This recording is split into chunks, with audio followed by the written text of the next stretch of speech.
What's up, everybody? Welcome to the Early Edge NFL Kickoff Show, brought to you by BetMGM, the sports book. Born in Vegas, Will Brinson, along with Nejad and Danny Brasco, here to take a look at, I got to be honest, the NFL scheduling. We're going to look at Seahawks Packers. The NFL scheduling, approach this year, late in the season, has been really weird. So we have 6 teams on bye in week 14. And they're like, here's 2 Monday Night Football games in week 15. It's almost hard to I was looking at this schedule. I was like, what game are we talking? There's just a lot going on. Incredible game between the Bills and the Lions happening right now. See ya. Your Commanders, victorious, never in doubt, against the Jake. Is it Hader? Jake? Spencer Rattler. Spencer Rattler took over. Spencer Rattler, yeah. Who threw the touchdown pass to? That was a great catch by Kamara. But I mean, good move by your Commanders to stay in the hunt there. How we doing? How we feeling, fellas? I mean, the Commanders win was pretty awful. If you're a Commanders fan, I was being polite. Yeah. Okay. Thank you. Yeah, it was. That was not good. I mean, but, listen, vibes are kind of I would say down a little bit after that win. They play the Eagles next week. I mean, that's going to be a really interesting game. I'm losing my Eagles bet right now. I had the Pittsburgh Steelers plus 5.5. A couple of really a couple of bad things happened where we got the personal foul in the first half, which was kind of weird because there wasn't offsetting penalties when they were on inside the 5.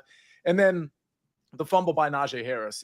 Those 2 things kind of killed that bet. But I'm down money on the day. I've lost 2 out of 3, so I'm hoping today we can get it back with Sunday Night Football. My DFS teams, Danny, are trash, despite having Josh Allen. But I did hit a 4-leg anytime touchdown parlay. Shout out to Khalil Shakir for getting it home. Incredible. And speaking of in this crazy game right now, from the teaser I gave last week, the Rams plus 8.5, Bills plus 8.5. That was a really good look. Both those teams are going to win outright. Great looks like. And my best play of the day, up and down day for me as well so far. The Chargers let me down bad there. But I did take Josh Allen over 301 pass plus rush yards. Big number, and he was nearly there at halftime. So the guy's absolutely balling out. Super Bowl preview, it did not let down, and maybe the Bills are really something to be reckoned with. My Rams would like a word. I do worry. The Lions, Lee McNeil was ruled out, and we'll get to the Seahawks Packers in a second. But Lee McNeil ruled out within 5 minutes of his knee injury. That usually means season ending. So the Lions, it sucks because I love the Lions. I think this team is so much fun, but it does feel like they've just dealt with so many injuries on defense that they may not they're going to need an otherworldly performance by the offense to get to the Super Bowl. What was I going to say? I had something I was going to say. Well, Will, that's a good lead into this game because the Packers, I think, are very live to win the NFC. I mean, we talk about the Eagles. Eagles are a really good team, but they're very beatable, in my opinion, when it comes to a team like the Detroit Lions, but also like the Green Bay Packers that can just dice you up if the quarterback is playing well and if the receiver core is healthy and they can run the ball. I mean, that's the type of team that can knock out really any team in the playoffs. So I do think the Lions' injuries, it's just unfortunate because it's clearly catching up to them. People who were on the Bills, I stayed away from the game. People who were on the Bills, I think were kind of recognizing that this defense really hadn't been exposed yet. There was, they've had some opponents since all the injuries that were good, but mostly just bad offenses. So now you get a Buffalo Bills team coming off a loss. This is a rude awakening, but it's kind of expected to some degree. Yeah. By the way, I'm usually napping at 10 o'clock on Monday morning. Just in full disclosure, I'm old. It's what happens. Do you guys recap our Thursday show when we give out best bets from the on Friday? We do, yeah. Oh, Friday you do. Okay, yeah. But I mean, but we give out the picks. No. I mean the Thursday show I do with Mike, Larry, and RJ. Yeah, we do. Okay. Yeah, I'm just saying. AJ Brown anytime touchdown. Bills, bam. We sweep the leg. Rams, awesome. 10 whale play. No big deal. Anywho, Packers and Seahawks.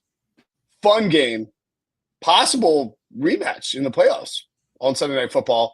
The Packers are now a 3-point favorite on the road on Sunday night Over under 48. Danny, as our resident suddenly white hot teaser expert, do you have a teaser for this game? Yeah, I do actually. I'm known.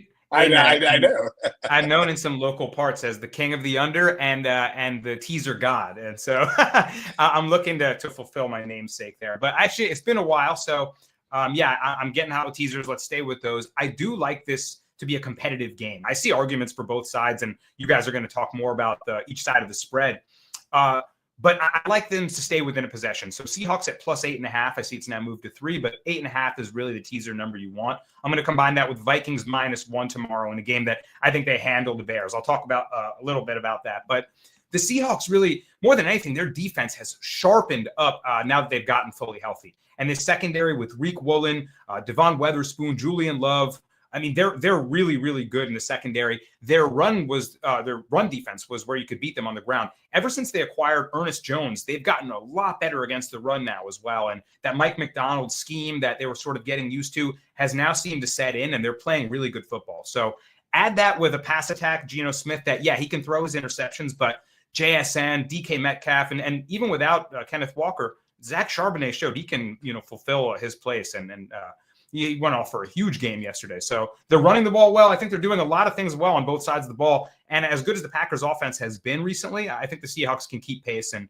at least keep them at bay to stay within a possession. So I like that. And yeah, the Bears, interim head coach, I think this is where reality sets in against the Vikings defense that's just going to overwhelm them in this spot. So give me the Vikings down from -7 to -1. And that's a teaser I like here in the spot. So this is like a true degenerate question, and it may be an age question too. Are you guys old enough to have had like a bookie, like an actual like? Well, I'm you meet him in the Best Buy parking lot with an envelope of cash, and somebody's paying somebody. That's how I came up as a young kid in New York City. I was like 23 years old the first time I started betting with bookie. I literally met a guy on 54th and 8th Avenue. Yeah. He was like a parking lot manager, and I would just meet him and we would hand off $100, $250, whatever it was, and it's a lot better just, being in the safety. I asked that because the Sunday night, because depending on when your payout was, if it was Monday and you're up, the Sunday night into Monday night parlay / teaser is the pure DGen play. If you're up, you're like, yes, I'm good, because it's a credit book, right? You're like, I'm going to hammer this, and it's going to carry over for 2 days. And I can't lose on Sunday because in theory you could, but you like the plus 8.5 on Sunday. Geno gets there. You don't have to worry about that money being equated into your possible payout. So that, which, by the way, but credit book is one of the most guaranteed ways to lose. So just be careful there, kids. Yeah. Now, it's illegal. You shouldn't do it. But credit books are nice for futures, hypothetically. Anywho, Sia, any plays for you? Actually, I'm a little worried here because my pick is the opposite of yours. You should feel good because I am in dead last in my picks league this week for my picks against the spread in week 15. Well, listen, I haven't been quite as good on sides as I have been props. So take that for what it's worth. I've got a prop in this game and a side. But I'm taking the Packers -2.5. I mean, this is partly a play. This isn't really a fade of the Seahawks. I've faded the Seahawks a couple of times over the last, I would say, month. Actually, both times against the Cardinals, I faded them. And I got rocked both times.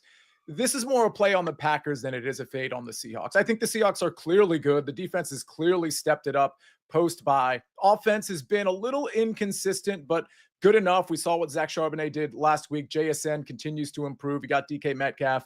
I don't know that I believe in Geno Smith, but really what I believe in here is the Green Bay Packers. I mean, I just really like – this is going to sound a little bit of a walk down narrative street, but I like the Green Bay Packers this time of year. I like that they're getting Romeo Doubs back. I like that – keep in mind, Jordan Love wasn't necessarily healthy for at least the first part of this season. He hasn't had his receiver core healthy for a majority of the season. You get Doubs back. You got Christian Watson, who has stepped up. Who knows what Jaden Reed's role is going to be? You got Tucker Kraft. There's just a lot of weapons. And even though the Seattle defense has really stepped it up, I don't know that they faced an offense like this that typically clicks this time of year. And oh, by the way, not necessarily a super efficient running game behind Josh Jacobs, but at least a legitimate running game behind Josh Jacobs. So this is one where, and by the way, BetMGM has this at -2.5 currently. So you can still get these 2.5s at several books. It's 3 in other books. And that is a big difference, but I expect the Packers to win by 3 or more. Sia, are you aware of the I can't believe I'm saying this out loud. Are you aware of the Toyota-thon narrative with Jordan Love? I think I heard that narrative from, I think maybe so Katie stupid. Mox like a couple of weeks ago, maybe? Or maybe Maybe. it was Mackenzie, one of them two. Mina Kimes just mentioned it too. I've mentioned it on the show, but Jordan Love last year. So Toyota-thon runs from November 15th through January 6th. I'm so last mad year, they Jordan gave them that plug. Like, I hate that for them. Not a go ahead, sponsor. sorry. I know somebody was like, "How dare you plug?" Or RJ said, "How dare you plug Toyota?" Like, I don't like. It's like Toyota's not competing with BetMGM. Toyota-thon runs from that stretch. Last year, during that stretch, Jordan Love put together what would be an MVP season over a full year. Jordan Love had thrown a pick in every single game through November 7th. Actually, technically, he started one pick during Toyota-thon, but I think he has his 6 touchdowns and 1 pick during Toyota-thon. The man gets hot this time of year, so I back it. I'm going to take the Seahawks at home, catching 3, and the reason why is I think what the Packers want to, and this would be a very, like, if you're going to do a live betting situation with this game, I think seeing what Matt LaFleur dials up from an offensive perspective could possibly change my opinion on this game, because if the Packers come out pass happy early, I'm a little scared of Seahawks +3. I think, and you referenced it, Danny, that the Seahawks run game, now they've gotten the run defense, now they've gotten healthy, they've got everyone back, and that scheme is clicking with Mike McDonald. They are a real problem for teams to run on. I think the Packers want to run the football a bunch. So I'm going to take the Seahawks as a best bet here. I'm willing to be wrong. I'm also willing to adjust that if Green Bay comes out is throwing it all over the place, because I believe that they might be able to throw in Seattle a little bit, or at least if they put it in Jordan Love's hands, he can take over. We've seen him do this late in the year, and that's the only thing I'm worried about when it comes to Seattle. But, Zach Charbonnet looked awesome filling in for Kenneth Walker last week. I think he'll run the ball well. I think Geno's played some good football this year. I definitely think we are due for a DK Metcalf eruption game at some point. I don't know if it's tonight, but we are due for one. And so I'm going to back the Seahawks catching the points at home. It's not something I think I love, like ironically, I guess. But I do think Seahawks at home, knowing how much this means for the division with the Rams winning on Thursday, it feels like 10 years ago somehow. I think Seattle finds a way to get it done. So it's like it's not like I'm stone cold locked. I prefer that teaser that you gave out, actually, Danny. I just wanted to mention a couple things for both sides, some trends that made me want to play the teaser and not the spread itself, because I really do think this will be a 1-possession game. Matt LaFleur been so good in December, 18-3 for his teams. So just really, really good. But then Geno Smith, although he's been struggled in prime time, 3-11 straight up, he's actually 9-5 against the spread. So he's not been able to win the games, but he's been able to cover the games. And again, that one trend that's stuck in my head, that's against the Packers actually, is they've played the Lions. Teams after they play the Lions, that's that one weird bugaboo. I mean, maybe just a physical game that leaves you drained the next one. But they were on the field, good deal in that game. And teams after playing the Lions this year, 2-10 against the spread. So maybe there's a very real direct correlation there. Why I liked actually as well the under, which I didn't mention, the under 48.5 now it's up to. I saw it's up to 48, but I played a little alternate total shop around. I got -120. Wanted to mention that too. To points that Brinson made as well, like run game, Packers going to look to feed Josh Jacobs, I think, here. They might be up against a really stout secondary that Jordan Love, although he's been hot, might run into some regression against. If they're looking to feed Josh Jacobs here, they could run into some walls against a much improved run defense. And I think the Packers are strong enough as well. I know they're missing Jair Alexander, but they did get Edgerrin Cooper, linebacker, back as well. It looks like Corey Ballantyne's going to play. And of course, Xavier McKinney, Keyshawn Nixon, those guys have played really well. So I think they'll be able to play defensively well enough. I know the market's moving against me, but I like 48 here. Super key numbers. So make sure to get 48.5, and let's hope to cash the under as well. I do think this is one of those games where and I'm not, don't have any play on the side of the total here, but over the under. But I do think it's one of those games where you may be able to like suss out how it's going to go from a point scoring perspective. If you get a couple, like you can just see like a big shot to DK, a big shot to Christian Watson, so I don't know. It feels like it's one that could be both teams try to pound the ball or both teams just go up top. And I know that's not great analysis, but I think it comes down to those big plays. Like, does Christian Watson haul in the perfectly placed deep shot from Jordan Love that sets up a rushing touchdown for Josh Jacobs or walks in the end zone? Does DK break a slant to the house? I mean, it's one of those where, like, there's so many explosive playmakers on both sides of the ball. That's the one thing I worry about with the under. If you are watching on X, come join us on YouTube. The Bills are somehow maybe about to score again. They're up 45-35. I mean, this MVP rate. Josh Allen's going to be minus 1,000 MVP tomorrow, and deservedly so. Let's get to our inactives. We know Kenneth Walker is out for this game. Zach Charbonnet will be the feature back. I think I saw both teams tweet it out. I think that's the only key ones, right? The only key, not Kenneth Walker wasn't surprised, but like there wasn't anybody, there wasn't a surprise inactive for Sunday Night Football, I don't believe. Right. All right. Let's move along to our top props. Sia. Oh boy. Yeah. You know what I'm talking about with DK Metcalf. Yeah. He's due, man. He's due. I mean, we can have the argument of who's the better receiver in terms of production, JSN or DK, the rest of the way. And I'm willing to entertain the JSN part of that argument, but there is sort of a matchup thing here I like. And that's that when you're looking at the Packers, they definitely take care of the slot receiver more than they do the outside receivers. So I think it's just a good chance for DK Metcalf to really have that springboard game. And for the record, his yardage has been down, don't get me wrong, but it's not like he's not getting targets. You look at the last 4 games, he's getting a lot more targets than people think. And I think in a game like this where you have Geno Smith slated to throw for more yards than Jordan Love by like 10 or 15. They're in that 220 to 240 range. I think DK Metcalf actually might be the primary receiver here. And then it's everybody else. Like JSN's going to get his. Zach Charbonnet is going to get his. Noah Fant's going to get his. But I think this is the game for DK Metcalf to climb to 70, 80, 90 yards potentially. And oh, by the way, when you have such a diversified portfolio on the Packers side there's so many receivers, Dontavian Wicks, Romeo Doubs, Jaden Reed, Christian Watson, Tucker Kraft. I could go on. There's 2 or 3 that I left out there. I'm going most receiving yards DK Metcalf at plus 230 because he has to compete with JSN. But outside of that, it's like all the other receivers for the Packers that are all going to get some looks. I think on the Packers side, the only one I'd be worried about, yes, Jaden Reed can get loose, but Christian Watson would be the main one that I'd be worried about there. But I'm getting plus 230 for one of 2 receivers as opposed to one of 4 receivers on the other side of the ball. So I like DK Metcalf over 61.5 receiving yards, and I like DK Metcalf most receiving yards at plus 230. How do you feel about DK as a DFS showdown captain tonight? I like it. He's sub 10% owned as captain because you're getting most of the focus on Zach Charbonnet and Josh Jacobs, who obviously could go off. But man, I mean, it does feel like, and again, if it's under, you want those guys. But if this game goes over, and I do think it's possible it does. I mean, it's a big point total.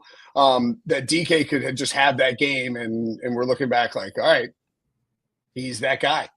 Absolutely. AJ Brown went off too. AJ Brown went off today too. It's like they're right. Yeah. Right. I like it. Okay. Danny, you are also on a Seahawks wide receiver, albeit a different one in JSN. Yeah, it looks like we will have the JSN versus DK debate. Yeah. And there is a world where we both hit this for sure. I like that to happen in this game script where, the Seahawks can be very pass happy. Geno Smith's looking to sling the rock. But I'm going with JSN over 64.5 receiving yards. And like Sia mentioned, he's more in the slot, but they actually have been lining him up on the ends a little bit more diversifying his route running participation. And he's shown to be the guy that kind of took up DK Mantle's a lot of the usage when DK Mantle was banged up for a lot of the season and kind of transformed the wide receiver 1 for a good portion of the time. I mean, last 2 months, he's been on fire. 6 straight games, he's gone over this receiving yards total, and he's been very efficient too. 47 targets, 38 receptions for almost 600 receiving yards over that 6-game span. So, if it ain't broke, don't fix it. And I think I'm just going to keep going with Jackson Smith and Jigba over this receiving yards mark until otherwise. I think also with Jair Alexander out, and I didn't mention Packers are going to be missing Javon Bullard, nickel back, that might have been covering him in the slot there a little bit. Could be a little more beneficial for his matchup. So I think that, Geno Smith's going to get enough target share to DK and Jackson Smith and Jigba that we could both cash these overs. I'm going to take Zach Charbonnet anytime touchdown. It's minus 135, a little juicy. But, no Kenneth Walker. It's pretty much 1-to-1 usage in terms of Zach Charbonnet taking over what Kenneth Walker does. And that's the Seahawks, different coaching staff, but the front office made it known how they feel about Zach Charbonnet when they drafted him, where they drafted him. And I think you see it. Sometimes you see in these backfields where they'll mix the backup in and make it more of a 50-50 split. When Kenneth Walker's healthy, they play Kenneth Walker and he gets all the usage. And when he's out, Zach Charbonnet gets all the usage. So what we need here is obviously Zach Charbonnet to rip one off, and I think this is where you can kind of correlate a little bit with DK Metcalf. He gets deep. He's a big dude. He gets dragged by a cornerback at the goal line, and all of a sudden you have first and goal down, right there, and it's just feed Zach Charbonnet. So I like Zach Charbonnet anytime touchdown. The Josh Jacobs price is a little surprising to me, minus 190. Obviously, if they get inside the 5, they're going to feed him. But I think Charbonnet and Josh Jacobs fairly even just in terms of how they'll use them down by the goal line, how they'll operate, and the likelihood, I think, maybe close to even in terms of both of those guys. I'm also on Jordan Love's over pass yards. I'm going to sort of lean into the idea that Green Bay – look, Matt LaFleur is a great coach. He won multiple games when Jordan Love missed time with Malik Willis at quarterback, knowing how to adjust his scheme, adjust his approach, and how to attack defenses with a unique and very rushing attack. Well, that tells me, and again, he's had lots of success in Green Bay, regardless of the quarterback. That tells me he's going to look at the Seattle defense and understand that in order to attack them early, maybe you let Jordan Love cook, especially when he's playing as well as he does. And I think Jordan Love can end up getting over there. We need a shootout or Seahawks up and Packers trailing and forced to throw to probably get there. But it's 235.5. It's not that much. You're asking for a 250-yard passing game. So very doable. I like Jordan Love to get over that number, especially considering the way that he attacks defenses, which is down the field, vertically, and given you have Jaden Reed, everyone's on the outs on Jaden Reed, fair. But you have Christian Watson, who can just get past anyone, and you have Reed, who can take a short pass deep. Same thing with Dobbs. So I like the Love over pass yards. Let's look at some of the comments. Actually, and Will, I'll say this about Zach Charbonnet. In a few minutes, we're going to look at a 6-leg parlay that I have at BetMGM that I think was like plus 550, but with the boost was plus 687 at BetMGM. And I'll just let one cat out of the bag. Zach Charbonnet is the lone anytime touchdown player I have in that one, because I do think he can do it through the ground and through the air. If you look at his receiving yards prop, I actually wanted to take it, and then I saw it, and it was like somewhere between, depending on where you're looking, like 27 and 29.5. Oh, wow. A little too rich for me, but what it does tell you is that they're going to target him in the passing game as well. So I like him as an anytime touchdown scorer. Worth noting, Jeff Stenberg admitting he is a scumbag. I just want that on the record. That Jeff is in the chat saying I'm a scumbag from Providence. Providence goes hard. Providence goes hard. He's not lying. I don't want to book you from Providence. That sounds like somebody who you're like, hey, I'm a little shy on the envelope this month.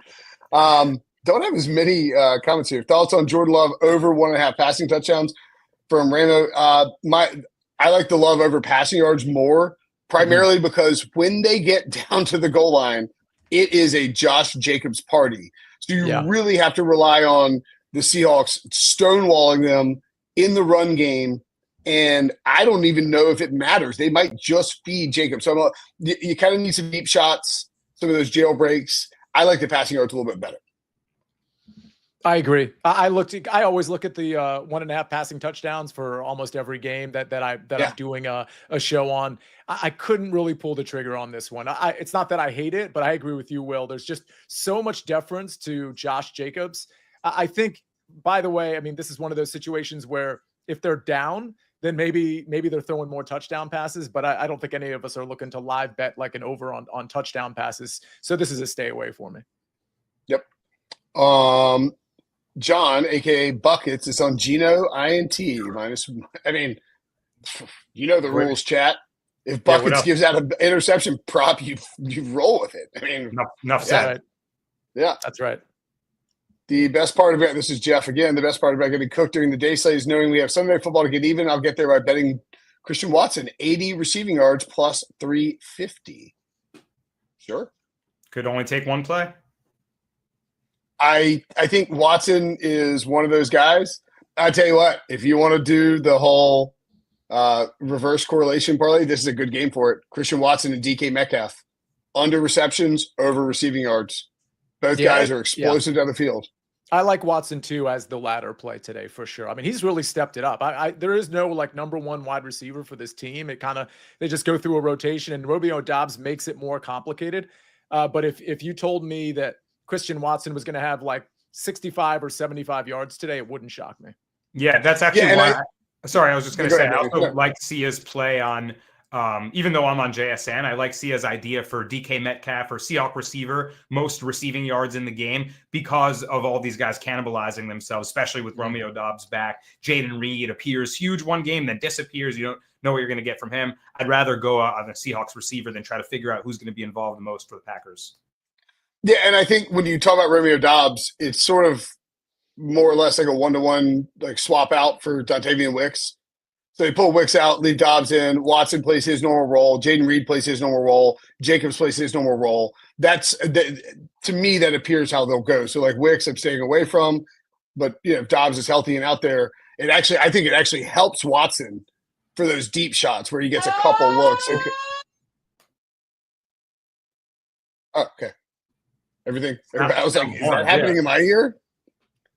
I was like, I accidentally took my dad's AirPods from their house over Thanksgiving, and they're like nicer than mine somehow. And they do this surround sound thing. And I was on a plane recently, and there was like a loud boom in the movie I was watching, and it sounded like it was like 3 rows back and like on the side of the plane. And I like shrieked. It was a whole scene. So yeah, Brandon, if your fire alarm is done going off, you can give a thumbs up or thumbs down to let us know. But the chat, everyone, okay.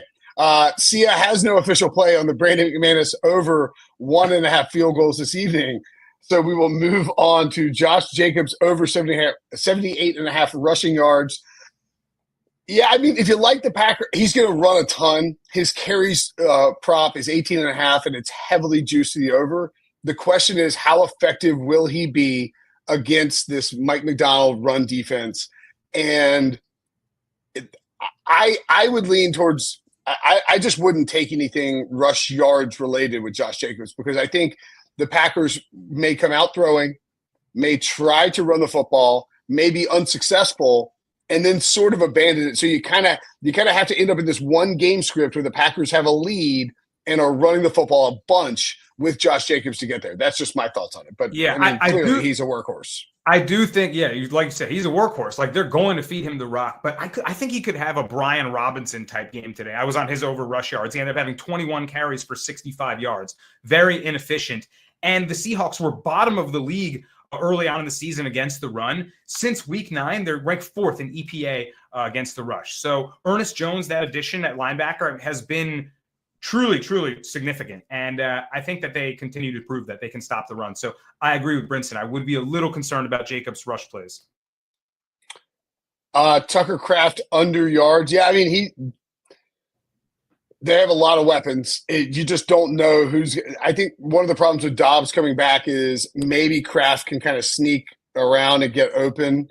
And, dude, he's kind of a yak monster for a tight end. That would be my only concern, is he could get there. I see a few SportsLine analysts on the over, I should mention. I'm just looking at the site now, 32.5 yards. So tough one there. Yeah, I'm looking at what the analysts say. I'll let you know. Okay. JSN over 64 receiving yards, or Danny loves that, Tasha. So good to go on that one. You could also, if you wanted to go, like, if you're looking at parlay pieces and putting something together, DK over yards, JSN over receptions. I don't really have a problem with. As Sia mentioned, though, Packers outside a little bit better, just given the injuries and everything. Maybe a little bit tougher on the slot guys. I like Kraft anytime touchdown. Sure. They have a little play action, bootleg right, throw back to the left. Tucker Kraft sneaking out the side, boop, in. You can see it happening. Josh Jacobs over 21.5 rushing yards in the first quarter. That feels like way too high to me, honestly. High by like 10 yards. You're also going to really hope that they take first possession, right? That they don't win the toss and defer. They end up with the ball first. And then if they don't, then they, whenever they do get the ball, that immediately they look to establish the run. That's their game plan.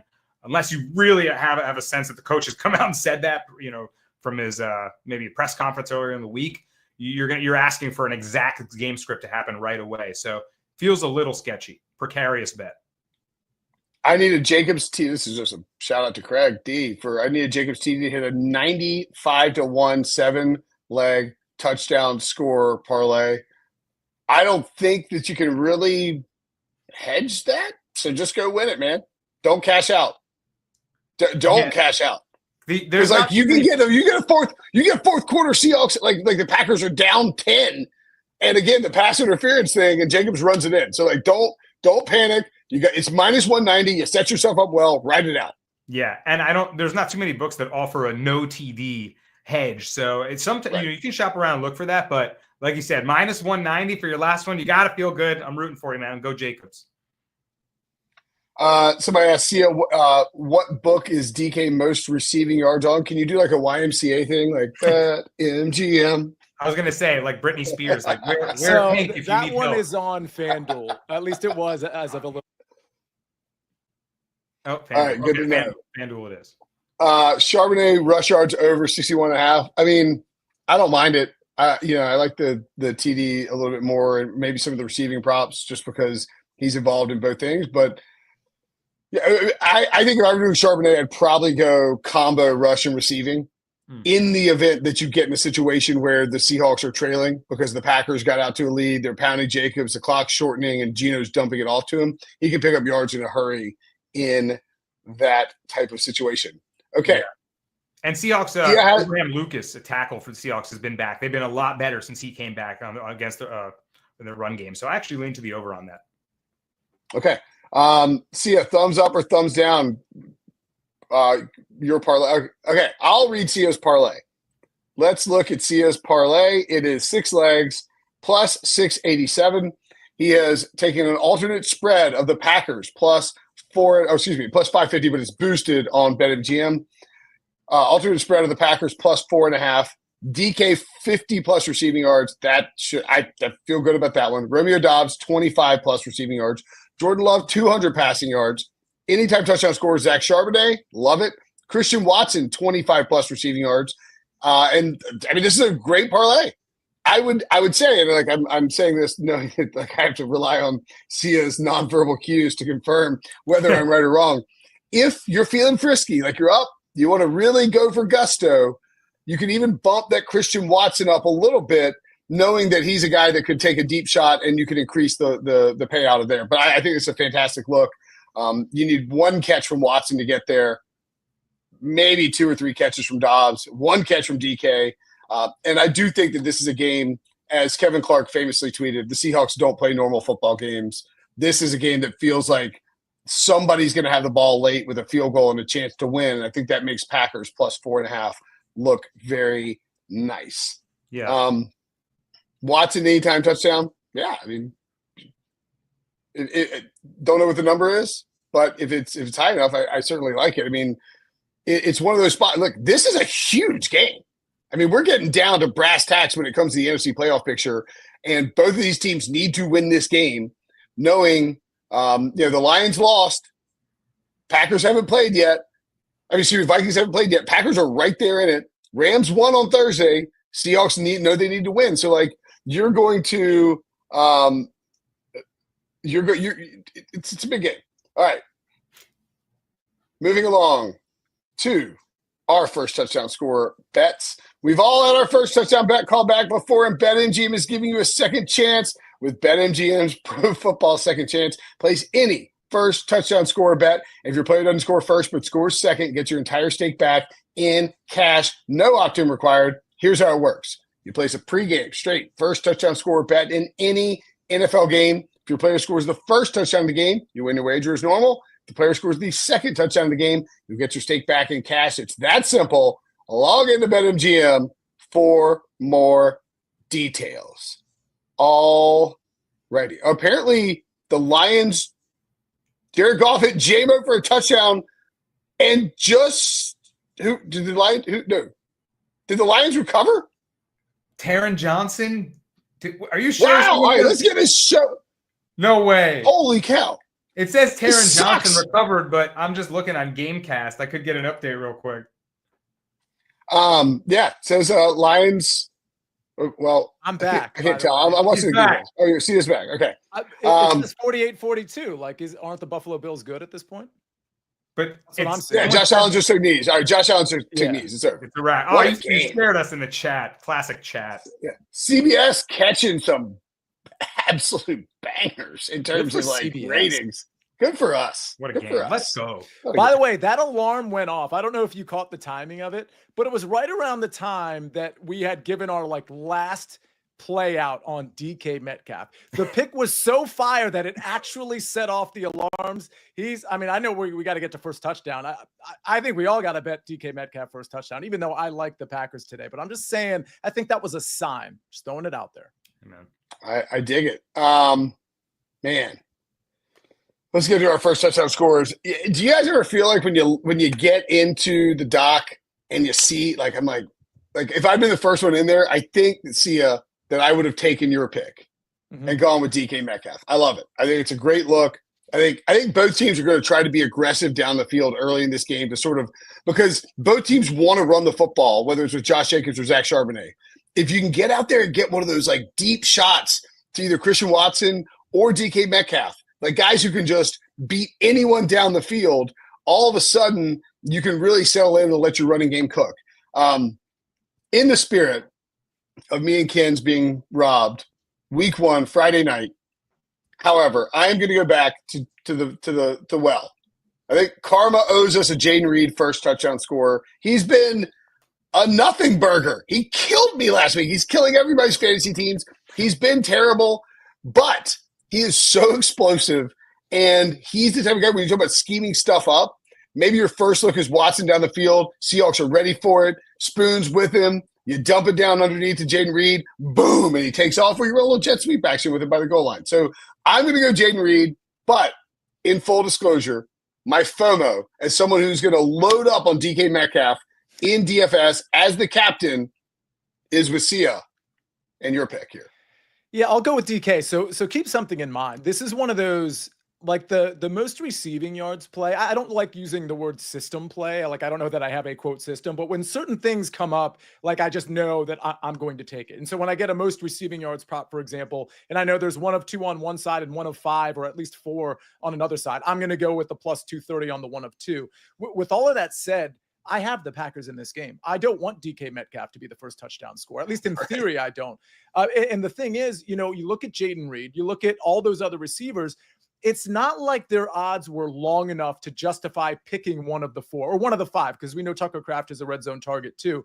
If their odds were all like plus 1,600 or longer, I would have been like, all right, I'll check the box on Romeo Doubs at plus 1,900, for example, and I'll just kind of go with that because I think they'll score first. I'm getting DK Metcalf at plus 1,100. And again, I'm not saying he's 1 of 2 that can score a touchdown. Don't get me wrong. But to me, it's him, it's JSN, it's Zach Charbonnet, and it's Noah Fant. And I think DK of that group of 4 is probably early in the game is 1 or 1A there. So give me DK Metcalf plus 1,100. I love it. Danny, we got 3. I like y'all's a little bit better. I think they're more like, I think Jaden Reed is the boom bust guy here. And it is a little suspicious where his number is at, given his involvement in recent weeks. But certainly, you guys have 2 alphas here, Danny, in terms of the guys who could catch touchdowns. Yeah, like I told you guys, each of these shows, I bet all of the picks, right? I sprinkled on each one because I love the selection here. The lineup of these guys is hard to argue with. We're getting really good odds around that, just above that 10-1 requirement where we get Reed 12-1, DK 11-1, and Njigba, the other guy that, Sia likes DK tonight. I like JSN tonight. Hopefully they both thrive. Last week, the Seahawks didn't score the first touchdown against the Cardinals, but JSN scored their first touchdown. So hopefully he gets another early look towards the red zone and he can get in and start a big night that I think he has a 7th straight game where he goes over his receiving yards and hopefully scores first as well. Hey, Will, a really important question that I definitely don't want to not get to. And we know we have some of the random streaming stuff. So some of these can get lost. Charlie Chip says, how much do we put on first touchdown scores? So great Charlie question. Chip's probably new to the show, which is totally cool. Thank you for being in here. But these are what we like to call sprinkle plays. And what we're talking here is a few bucks, even somebody for me who's a full unit might be $100, for example. I'm not putting more than, depending on the odds, but I'm not putting more than somewhere between, and I'm talking about myself, $5 to $15 on these. So that's just me, but I just want you to know that most people that are betting these are probably putting $3, $4, $5, maybe $10 on it, depending on what the odds are. That's my impression, at least. Yeah. Sorry, go ahead, Danny. I was going to say I'm the exact same. I literally put $10 a pop on these. It's nothing crazy. Pizza money, as I said. Yeah. I mean, look, this is not good bankroll management, but depending on where I'm at on the day, I can the max I'm going to allocate to first touchdown scorer bets on Sunday Night Football is a full unit, right? So let's say it's $100. If in other words, and it's probably more a max of a half unit on these guys, and you sort of sprinkle it around. Maybe there's a longer shot you like, and you put $5 on it. And then there's somebody a DK Metcalf that you put 25 on. But yeah, work it with your unit size. Do not be hyper aggressive because these things they're a fantastic sweat, but they are first round leader bets. That's right. If you go and if you're putting $500 and your unit is $100 on first round leader bets in golf or first touchdown scorer bets, it's really not sustainable. So you need to know what your unit size is and bet accordingly, bet responsibly, even if you will. I mean, I think if you hit a big ass anytime touchdown parlay on Sunday and you're up, max out a unit, put a unit on, sprinkle it around if you feel comfortable about it, and it can happen. By the way, you could sprinkle a full unit across the board on Rams and 49ers and there's no touchdown scored, and then you are really sad on Thursday night, hypothetically. I played that twice this year. If only I played it in that game. Who would have thought? I was watching. I was like, I don't know why I thought I would ever give that out on the show, no touchdown score. Nobody's giving that out. I was fixing for a shootout, and you mentioned on the show, we kind of started talking it out, and you were thinking, hey, actually we were leaning the under, and I just personally sprinkled tiny something on the under, but there you go. The primetime unders. Wish I played it. So I'm getting back to my roots tonight. Ethan Claus, one more question too before we get out of here. Ethan Claus asks, just joined. I got Packers in 2 parlays. Last leg, should I cash out? No. You know what you should do is you hedge with the Seahawks money line. Or you take the Seahawks against the spread and hedge out of that. The cash out number you're going to get, I mean, listen, I'm missing something here. The cash out number you're going to get is not going to be equivalent to what it's not worth it. Assuming it's Packers money line versus Packers spread, obviously. But what's interesting here, I think this is really interesting. He says he has 2 parlays. So again, depending on how much the cash out is and how much you bet, you could, and again, I don't know the numbers, but I'm just saying if you wanted to play it conservatively, you could let one parlay hang out there, and you could. It's not like Will is right. You shouldn't cash out either of them. But if you have 2 out there, I mean, you have the luxury of cashing one out. It's just a thought. Yeah, and for sure. Situation matters too. Is this playing around money? Is rent due tomorrow? Your alimony's due tomorrow. I don't know. Different things factor into it, right? So I would personally simply hedge the initial stake and maybe a little bit more if you want to be guaranteed a win, but on the Seahawks money line or the Seahawks +3. Not cash out your parlays because the cash out number isn't usually very good, even if the odds are in your favor. and then hope that the Packers win, and you cash the parlays. Now, if it's against a spread, you got to be a little more, deal with it accordingly. So yeah, how many yards do you think DK Metcalf gets? Oh, you want an exact number? All right, I'll give you one. 89 60. yards. I'm going to go with 89. Big game for DK Metcalf. Okay, 89 yards. There you go. Yeah, justifying max betting first touchdowns. That's how I roll. Okay, let's recap. Peter asked 2 Monday games. Are we covering both games? I'm speaking for Jake here, but as I understand it, our plan will be to do the live stream leading into the first game, talk about both games, and if we have to spill over, we will. But yes, we will cover both games on Monday. That's what we've done all season long, so I assume so. Jake, pop in and yell at me if I'm wrong, which happens a lot. Getting yelled at and being wrong. Okay, let's recap our bets. I'm on the Seahawks +3, Zach Charbonnet anytime touchdown, and Jordan Love over 235.5 passing yards. Danny on the alternate under, 48.5. Seahawks +8.5 and a Vikings -1 teaser. Sunday night, Monday, D-Gin special. And Jake notes in the chat, we are covering both games. And also Jackson Smith and Jigba for Danny over 64.5 receiving yards. Sia on the Packers -2.5. And -2.5, -3 makes a huge difference, obviously. So make sure to shop around. And Sia's also on DK over 61.5 receiving yards. He thinks he will catch 89. He will have 89 receiving yards tonight. If that lands, everyone Venmo Sia 89 cents. Perfect. And also DK Metcalf most receiving yards in this game +230, a bet that I love. Great stuff, guys. Way to fight through that alarm, Sia. Yeah. Let's cash all our bets. If that 89 exact yards hits, we need to clip that. That'll be like that Mariners announcer that called the Tuiasa Sopo home run, 3-1 count exactly to the second deck of left field. That'll be that level.